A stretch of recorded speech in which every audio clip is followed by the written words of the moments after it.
of Book 2 of Don Quixote.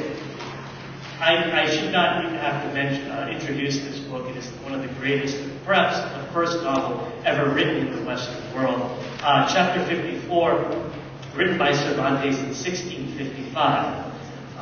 Let me read this to you, and just tell me what you think about this.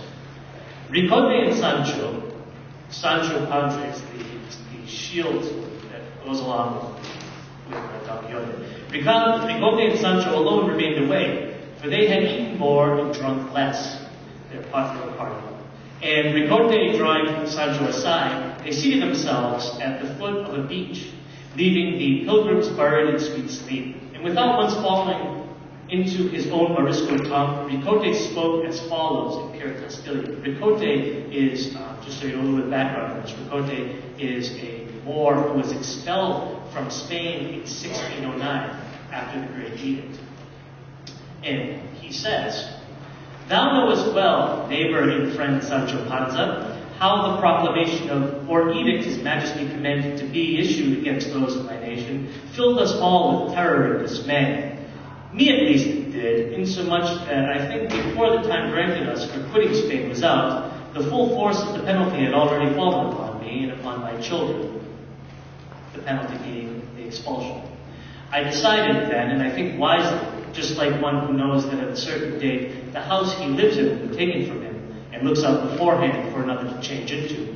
I decided, I say, to leave the town myself, alone and without my family, and go to seek out some place to remove them comfortably, and not in the hurried way in which the others took to their departure.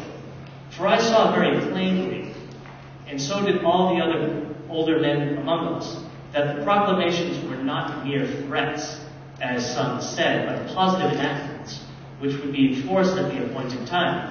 And what made me believe this was what I knew of the base and extravagant designs which our people harbored, designs of such a nature that I think it was a divine inspiration that moved His Majesty to carry out a resolution so spirited. Not that we were all guilty, for some there were true and steadfast Christians, but they were so few that they could make no head against those who were not. And it was not prudent to cherish a viper in the bosom by having enemies in the house. In short, it was with just cause that we were visited by the penalty of banishment, a mild and lenient one in the eyes of some, but to us the most terrible that could be inflicted upon us. Wherever we are, we leap for Spain. For after all, we were born there, and it is our natural fatherland. Nowhere do we find the reception of our unhappy condition needs.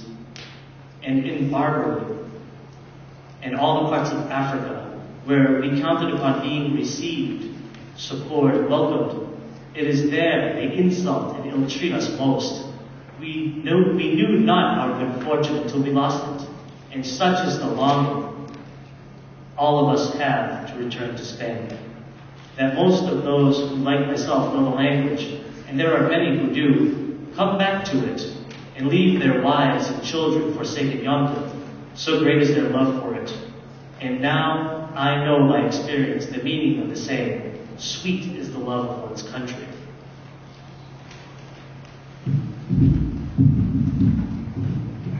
So, do you think Cervantes, what do you think of his position on saying that the deeds were just?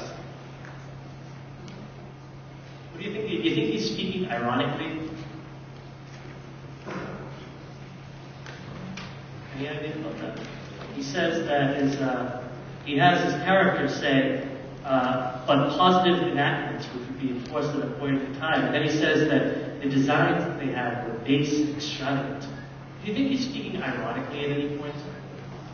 In other words, what he's saying is that what happened to the Arabs in Spain was a good thing. The 1609 edict to have them thrown out was a good idea. Do you think he's speaking ironically at any point in this? Do you think so?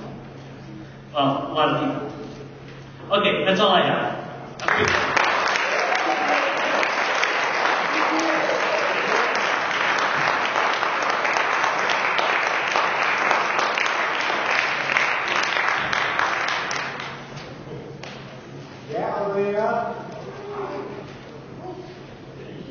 Can everyone hear me?